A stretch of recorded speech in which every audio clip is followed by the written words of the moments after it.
आज मेरा इस वीडियो को बनाने का एक मोटो है और वो मोटो है, आप सभी को याद है कि हमारा एक जवान अमित कुमार सिंह जम्मू का, जो कि एक इंटेलिजेंस के कर्नल के पास सहायक था, उसके साथ जो हादसा हुआ है उसके बहुत से वीडियो मेरे चैनल पे भी पड़े हुए हैं और बहुत से भी आप देख सकते हो। वो इनकी निजी सेवा में, इनकी मैडम और इनकी निजी सेवा में लगा हुआ था और फिर उसके ऊपर झूठे आरोप कि हमारे बिस्कुट चुरा लिए, बादाम खा गया, दूध पी गया हमारा, इस तरह के आरोप लगाए गए। उसके बाद में उसके साथ जो घटना घटी वो वहाँ से भागा, अपनी यूनिट में पहुंचना चाहा और फिर यूनिट में पहुंचकर उसके साथ पहुंचा या नहीं पहुंचा, पहुंचा तो उन्होंने मारपीट की और अंत में उसकी बॉडी एक लाश में मिलती है। और वो केस लिपापोती करके सेना के इंक्वायरी करेंगे, अभी तक कुछ नहीं हुआ।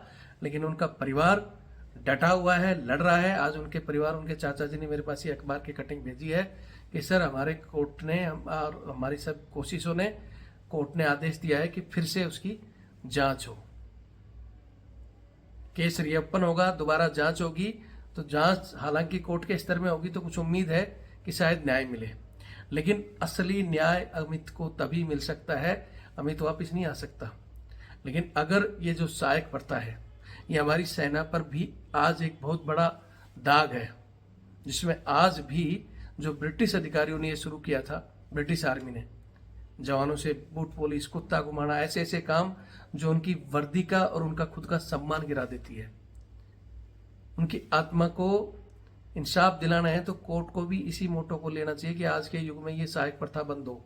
अगर सहायक प्रथा बंद होती है तो अमित की आत्मा को भी शांति मिलेगी, क्योंकि अमित चला गया लेकिन आज भी ये सिस्टम जारी है। आज भी अमित की तरह हजारों जवान घुट घुट कर इनके घरों में झाड़ू पोछा, कुत्ते घुमाना, बूट पॉलिश कर रहे हैं। वो मरने के कगार पर है या उनकी आत्मा मर चुकी है। तो मैं चाहता हूं कि वीडियो देखें, ज्यादा से ज्यादा शेयर करें और इंडियन आर्मी के अधिकारियों को जय हिंद, जय भारत, वंदे मातरम। मैं रविंद्र फौजी। साथियों, अभी मेरे पास एक न्यूज भेजी है, आपको याद होगा एक जवान हमारा अमित, उनके चाचा जी ने मेरे पास एक न्यूज भेजी है कि सर हमारे कोर्ट ने एक आदेश दिया है कि अमित के केस की जांच फिर से होगी। यानी आप सभी को याद है पिछले साल पूरी अखबार की सुर्खियों में हमने अपने चैनल के जरिए भी आवाज उठाई थी, एक जवान जो जैकलाई का था, अमित, और वो सहायक था, अपनी यूनिट से बाहर अटैच था, इंटेलिजेंस के कर्नल साहब के पास सहायक था। और उनकी मैडम ने अमित के ऊपर आरोप लगाए थे कि ऐसे घटिया आरोप कि दूध चुराना, बिस्कुट चुराना, बादाम, काजू हमारे बोले ये खा गया, इस तरह के आरोप लगाए थे। हालांकि वो आरोप मनगढ़ंत थे और बाद में उनको घुमाया फिराया गया था, क्योंकि अमित की शादी होने वाली थी और वो काफी दिन से वहां उनके साथ सेवा भी दे रहा था। और उसके बाद जब शादी के लिए वो जाने वाला था तब एकाएक अमित पर इस तरह के आरोप लगे थे। इसके पीछे तो जांच का विषय है, मैं इस विषय में कुछ नहीं कहना चाहता।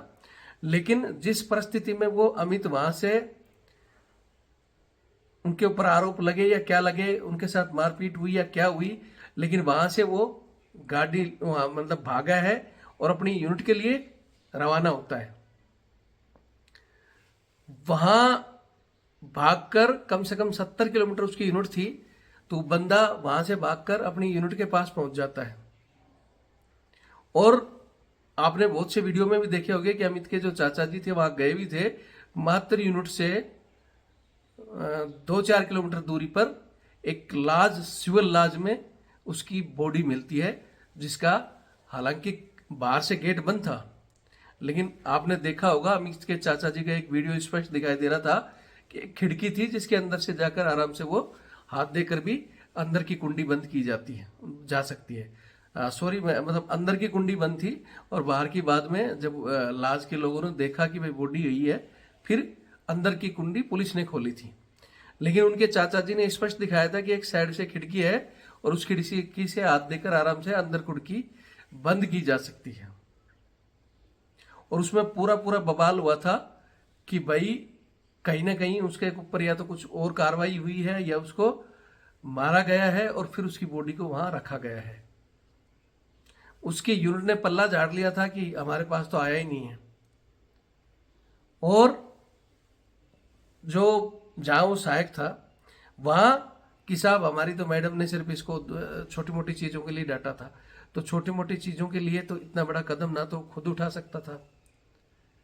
और जब वो वहां से 70 किलोमीटर भागकर यूनिट के पास आ गया था तो यूनिट में क्यों नहीं गया? या फिर वो इंटेलिजेंस के कर्नल की अपने इनके कर्नल की चोंच मिलाकर कह दिया होगा कि उसको आते ही दबोचना है, यहां से मैडम से जो भी बदतमीजी झगड़ा जो भी आरोप लगाया होगा करके गया है, तो वो यूनिट में पहुंचा है। या तो यूनिट में उसके साथ मैंने उसमें भी पहले बहुत सारी वीडियो भी निकाले थे और बताया था कि वो जहां तक कहानी बनी है कि वो वहां से तो भाग गया है और बेचारा अपनी जान बचाने के लिए क्यों वहां उसके साथ हो सकता है थप्पड़ मुक्का चट्टी कुछ छोटी मोटी हुई होगी, लेकिन वहां से वो भाग लिया और वो विश्वास करके कि भाई मैं अपनी यूनिट में चला जाऊं। और यूनिट में जब पहुंचा है तो पहले ही टेलीफोन कर दिया गया और गेट पर ही पता ही है कि जब कोई हाई फॉर्मेशन से फोन आया हुआ आता है गेट पर ही तैनात मिलते हैं। अधिकारी तो मिलते ही हैं, अधिकारी के साथ में जो खास चमचे होते हैं वो भी आते ही पिल जाते हैं।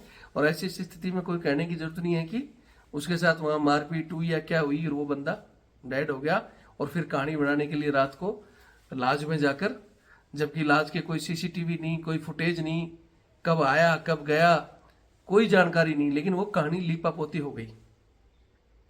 मामला आपने देखा होगा जम्मू में हर जगह हाईलाइट हुआ, उन्होंने मार्च भी निकाले। मैंने कहा था कि इसको सीधा ही सुप्रीम कोर्ट में डाल देते, हालांकि उन्होंने भी जम्मू डाला है। सुप्रीम कोर्ट डाल दे तो हो सकता है और जल्दी एक्शन होता, क्योंकि वहां अभी सेना घुमाएगी। अभी उनको 25 जनवरी की तारीख दी गई है, दोबारा रीओपन करो और पूरी केस की फाइल को सबमिट करो। ऐसी स्थिति में क्या चीजें होती हैं, उसके साथ जो हुआ वो तो सरेआम दिख रहा था, कहीं ना कहीं गड़बड़ी थी। लेकिन ये फौज अपने स्तर पर जांच करेगी और पुलिस को फौज का प्रेशर आएगा या पुलिस बाहर के दायरे से करेगी, अंदर क्या हुआ पहुंच ही नहीं पाएगी। तो ऐसी स्थिति में न्याय मिलना तो बहुत मुश्किल है। कोर्ट अगर चाहे तो न्याय दे सकता है, लेकिन अगर कोर्ट को न्याय कर रहे कोर्ट, तो सबसे पहले तो सिस्टम के ऊपर न्याय करना चाहिए। लेकिन वो जम्मू कोर्ट तक के हाथ में तो है नहीं। इसीलिए मैंने कहा था कि अगर ये सुप्रीम कोर्ट में जाए और इसका मेन टारगेट अमित की अगर आत्मा को कोई शांति दिला सकता है तो ये सहायक प्रथा, अगर आज ये सहायक प्रथा खत्म हो जाए, क्योंकि जो जवान चला गया हम उसको वापस नहीं ला सकते, लेकिन अगर ये सहायक प्रथा बंद हो जाए तो उसकी कम से कम आत्मा तो शांति हो कि उसका कोई और भाई इस चक्रव्यूह में ना फंसे। अभी भी ये सिस्टम, अभी भी हमारे बहुत सारे जवान इनके घरों में काम करते हुए आपको दिख जाएंगे। जो कैंट के आसपास सिविलियन रहते हैं उनको भी पता है, हमारे खुद के बंदों को तो पता ही है। फिर हम अधिकारियों को कहते हैं तो खुद ही वॉलेंटियर है, तो वॉलेंटियर आप बंद ही कर दोगे तो क्यों जाएगा? क्या कोई जवान किसी कलेक्टर के या मंत्री के घर में जाके कोई वो काम कर रहा है? क्या नहीं कर रहा ना। अपने ही कैप्टन, मेजर, कर्नल, जनरल के पास क्यों कर रहा है? क्यों आप लोग करवा रहे हो? कुछ मजबूरी में जा रहे हैं, कुछ वॉलेंटियर भी हो सकते हैं। तो ऐसे ऐसे घटिया काम कराए जाते हैं जिससे परेशान अगर कोई मना करता है तो फिर ये अमित जैसा हाल होता है। या और बहुत सी ऐसी चीजें हैं, वो केस ओपन होगा तो सारी चीजें खुल जाएंगी। लेकिन मैं फिर भी कहना चाहता हूं कि आज के युग में हमारे सैन्य अधिकारियों को भी थोड़ा शर्म करनी चाहिए। ये प्रथा जो अंग्रेजों ने चलाई थी, क्योंकि बोलते थे ना अंग्रेजों के राज में सूरज नहीं डूबता था, 200 देश उनके गुलाम थे और अंग्रेज अफसर होते थे और जवान नौकल के होते थे। अंग्रेज जवान कभी ये काम नहीं करता था। नौकल के जो जवान होते थे, जैसे हमारे यहाँ बोलते थे इंडियन डॉग नॉट अलाउड, तो हमारे को ऐसा समझते थे और जवानों से इसी तरह के बूट पॉलिश, कुत्ता घुमाना, मैडम बच्चों की सेवा वो करवाते थे। आज इतने साल बीतने के बाद में ब्रिटिश आर्मी के अंदर ये सिस्टम खत्म हो गया। जो 200 देश गुलाम थे उसमें से लगभग 196 देशों में इस चीज को खत्म कर दिया है। लेकिन हमारी ही सेना में और हमारे कुछ पड़ोसी मुल्क जैसे पाकिस्तान, श्रीलंका, बांग्लादेश, ये 3-4 देश हैं जहां ये आज भी चल रही है, क्योंकि उनके अंदर अफसरों के अंदर आज भी ब्रिटिश की बू नहीं गई है। ब्रिटिश ने खत्म कर दिया। यहां तक कि जो यहाँ ब्रिटिश के जो और अधिकारी होते थे ना, वो एक कहानी सुनी ना कलेक्टर वाली, कि साहब एक कलेक्टर साहब यहाँ इंडिया में जब आते थे तो ट्रेन रुकती थी, ड्राइवर जाकर उनको सलामी देता था, तब वो चलती थी जहाँ से भी कलेक्टर साहब बैठते थे। तो एक बार उनके किसी बच्चे ने, बच्चा रूठ गया था, तो बोले भाई बच्चे को मनाओ तो ट्रेन चलेगी। तब वो जाकर ड्राइवर और लोको पायलट उनके हाथ पैर जोड़े, उसको खिलाए, तब बच्चे ने कहा चलो तो चली। तो इसी तरह जब वो ब्रिटिश पहुंच गए कलेक्टर साहब, तो वहाँ भी उनके बच्चों ने कह दिया कि ड्राइवर अंकल आएंगे तो ट्रेन चले। लेकिन वो ब्रिटिश था, फिर उनको पता चला, उन कलेक्टर को वहीं बर्खास्त कर दिया गया। और उसके बाद आदेश ही पारित कर दिया गया कि जो भी भारत में अधिकारी पद पर रह के गए हैं उनको सेवा से मुक्त करो, क्योंकि वहाँ गुलामी में रहकर ये बहुत से अन्याय अत्याचार किए, यहाँ भी इनको यही आदत पड़ जाएगी। ब्रिटिश ने वो खत्म कर दिया, लेकिन आज हमारे ना ही तो कलेक्टर, आईएएस, पुलिस के अधिकारी, सबको आज भी वही पावर दी हुई है दबाने की, कुचलने की। हिंदुस्तान में बोलते हैं बदलाव आ गया, लेकिन बदलाव आईपीसी, इंडियन पेनल कोड को बदलकर बीएनएस कर दिया, भारत न्याय संहिता। लेकिन जो फायदे नेताओं के थे वो ऐसे कैसे हैं, अधिकारियों को ऐसे कैसे हैं, जनता को दबाने वाले कानून और गहरे कर दिए गए। आज भी सरकारें वही अंग्रेजी तंत्र की तरह दबाती हैं जनता को, आप देख ही रहे हो आए दिन। और फौज में तो चला आज भी सिपाही आज भी गुलाम है। अभी मेरे पास कुछ दिन पहले आए थे, बोलते हैं वॉलंटियर, मना करते हैं उसको भी, राजस्थान की कहानी है, उसका पे फाइन कर दिया। हालांकि उस पे फाइन की मेरे पास जानकारी आई, मैंने उनसे बात किया, उनके अधिकारियों से, तो उस बंदे को जो चैनल बताया तो बड़े अधिकारी ने कहा है कि हम उसका पे फाइन कैंसिल कर देंगे, आप गलती हो गई, इस चीज़ को उजागर मत करना। तो सब अधिकारी अच्छे नहीं मिलते, कुछ समझदार भी हैं। बड़े अधिकारी जब ये बातें पहुंची, उन्होंने उनको भी डांटा, जिसने पे फाइन किया उस कर्नल को भी। आर्मी कमांडर तक जब ये बात पहुंची तो उनको डांटा भी, और बंदे को बुलाकर कहा कि ठीक है बेटा कैंसिल कर देंगे, अब ये इस चीज़ को ओपन मत करो। तो ऐसे भी अधिकारी हैं, लेकिन वो बड़े आर्मी कमांडर चाहें तो इस सिस्टम को ही खत्म कर दें। अरे भाई, मैं फिर कहता हूँ कि विपिन रावत जी तो एक मोहरा बनाकर कर दिए गए, नहीं तो वो जो ये अग्निवीर में मात्र 10,000 बंदे भर्ती करना चाहते थे, उनका मोटो था कि 4 साल इस तरह सहायक के तौर पर इनको भर्ती किया जाए, ये यही काम करें, और बाकी परमानेंट भर्तियां ऐसे कैसे चलती रहें। लेकिन इन बाकी जो अंग्रेजों की बू नहीं जाती, उन्होंने पूरी सेना पे ही अग्निवीर थोप दी। और अब कोई मुंह खोलेगा या ये काम करने से मना करेगा, वो बाहर कर दिए जाएंगे, और चमचे और जेब भरने का जो कर्नल साहब जिसको होते करेंगे, वो जेब भरेंगे, वो पक्के हो जाएंगे, और बाकी जो फिट फॉर ग्राउंड में लड़ने वाले बाहर चले जाएंगे। लेकिन इसकी बोलते हैं ना कि समय आने पर समय सबका अपना समय का चक्कर जवाब देता है।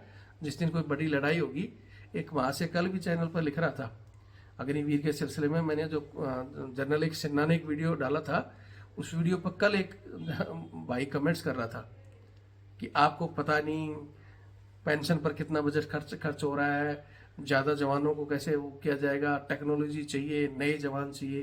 तो या तो मेरे हिसाब से वो जवान होगा, नहीं होगा तो इतना बड़ा चमचा, या फिर अधिकारी होगा। अगर पेंशन बोझ लग रही है तो फिर नेताओं की और अधिकारियों की पेंशन बोझ क्यों नहीं लगती? सिर्फ क्या जवानों की पेंशन ही बोझ है क्या? जवानों पर ही ज़्यादा खर्चे होंगे। टेक्नोलॉजी कितनी भी हाई कर देना, वो यूक्रेन छोटा सा है, रूस के काबू नहीं आ रहा, क्योंकि 4 साल की सेना है उनकी, और अब धड़ाधड़ भर्ती कर रहे हैं।